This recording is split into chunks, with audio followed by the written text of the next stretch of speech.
Yes. And the reason I think they misunderstand that, they fail to realize that we all are artists in some form or fashion. God has given each of us a gift to practice, to share, that if we don't share it, it won't be shared or experienced in that way by anybody else, because it's yours to share. And I think I said before, it's just, my father, when he passed away, one of his students told me that he said he had many funny sayings. But this is not so funny, very true, that an artist has to have a hell of an ego. Because as an artist, you create things that come from, like I said, your experiences, from something that may be divinely given to you, that, you know, God said or the Spirit said, I want you to do this. And everybody might not get it. They might not understand. They might not appreciate. They might in fact hate it and tell you, what is this crap? But that's what you were purposed to do in general, or in this particular piece, or this assignment, or whatever it may be. And you have to have the confidence and the ego to withstand that craziness that people say. The kids call it haters now. Sometimes it's haters, sometimes it's people that just don't get it. My father and I believe, like, the truth always prevails. So if the truth is in your art, which it can genuinely, if you're doing what you're supposed to be doing, it's going to be. And at that moment, people might not get it or see it or appreciate it, but I about guarantee you at some point down the line, they'll be like, oh, yeah, I remember. My father's name is Roosevelt Rip Woods Jr. He graduated from high school, Carver Colored High School here in Phoenix, Arizona, segregated. A lot of people have no idea that that existed, but my parents both went to an all-colored high school.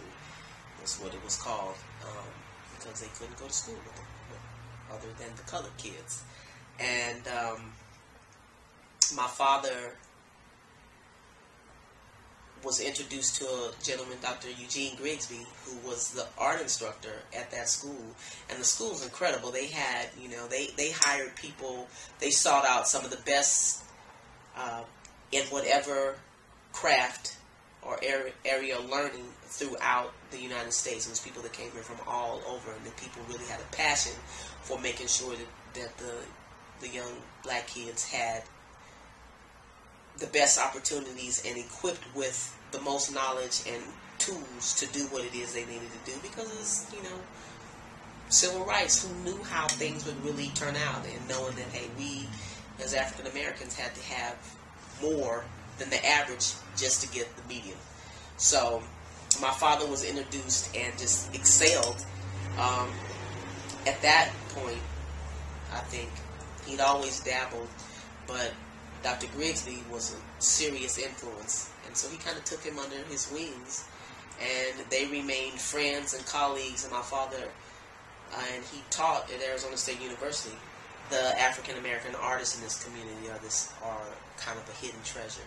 There's lots and lots and lots of incredibly talented people here that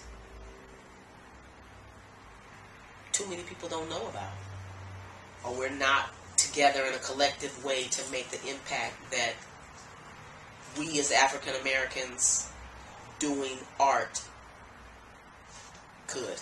And I say that because, you know, typically or very often people think, you know, African American artists or African that the work is all about, or the imagery or what you see as going to be other black people. And that's not necessarily the case. It's African Americans doing art, which, no matter what it is our work. Wow, how really ugly the world would be in every sense, in the aesthetic and physical beauty, and then the emotional peace and calm that arts gives us. Appreciate what it is that they do and who they are in this life, because we really, no matter how big or small, like I said about that whole puzzle piece, it's like, you know, your piece fits somewhere in this whole puzzle of life, And if you don't put it in the right place, then it's part of the picture is not going to be seen